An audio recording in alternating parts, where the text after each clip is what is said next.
100 நாட்கள் வேலையை 125 நாட்களாக அதிகரித்து கூலியை உயர்த்தி உரிய காலத்தில் வழங்கும் விக்சித் பாரத் ஜி ராம்ஜி திட்டத்திற்கு திருவண்ணாமலை மாவட்ட விவசாயிகளும் தொழிலாளர்களும் வரவேற்பு தெரிவித்துள்ளனர்.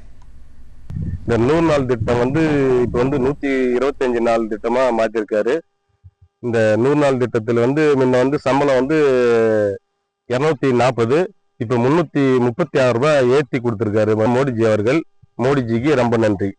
மத்திய அரசு விக்சித் ஜி ராம்ஜி ஏற்கனவே 100 நாள் வேலை திட்டமாக இருந்த அந்த திட்டத்தை விக்சித் ஜி ராம்ஜி என்ற திட்டமாக மாற்றி 100 நாட்கள் வேலை பெற்று வந்த தொழிலாளிகள் தற்போது 125 நாட்கள் வேலை செய்யக்கூடிய வகையில் மத்திய அரசானது தொழிலாளர்கள் பயன்பெறும் வகையில் இந்த திட்டத்தை சட்டமாக நிறைவேற்றி இருக்கிறது. அவர்கள் ஏற்கனவே ஒரு நாளைக்கு 240 ரூபாய் கூலி பெற்று வந்த நிலையில் தற்போது 336 ரூபாயாக ஒரு நாள் கூலியை உயர்த்தி மத்திய அரசு கொடுத்திருக்கிறது. இந்த சட்டத்தின் மூலம் மாண்புமிகு பாரத பிரதமர் நரேந்திர மோடி அவர்களுக்கும் நெஞ்சார்ந்த கோடியான நன்றியை நாங்கள் சமர்ப்பிக்க கடமைப்பட்டிருக்கிறோம்.